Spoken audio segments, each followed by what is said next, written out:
the headline grab is that they hiked 50 basis points. This is the first hike of that magnitude they've done since 1995.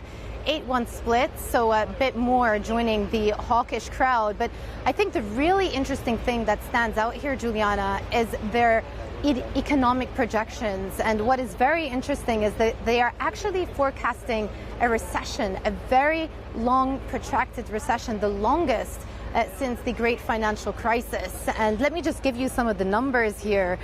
They are projecting a drop of 1.5 percentage point for GDP for 2023 as a whole, 5 consecutive quarters of shrinkage starting in the fourth quarter of this year, a peak to trough drop of about 2.1 percentage points, and a real disposable income hit of about 5 percentage points from the peak. So you would listen to all of this and think, well, this is an environment where the Bank of England should surely be thinking perhaps about loosening monetary policy, not tightening monetary policy. And this is the dilemma that the Bank of England find themselves in, because further out, those projections are very, very dire indeed for the state of the economy. But more short term, we have an inflation problem. Let me just bring you their inflation forecast. They now see it peaking at 13% in the fourth quarter of 2022, that peak occurring in October once that energy price cap increases. We talked about that a lot on the show earlier. So about half of that 13 percentage point is coming namely from energy inflation.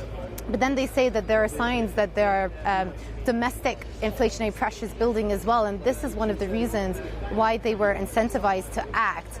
The line specifically in the statement is that there is a risk that longer period of external generated price inflation will lead to more enduring domestic and wage pressures. And I thought it was interesting that they did a whole segment in the monetary policy report about average weekly earnings pay and the fact that the growth in that particular part of the market is expected to pick up to 6 percentage points. Remember, average weekly earnings was running at around 3% pre-pandemic, or about 3% higher than where it was pre-COVID times.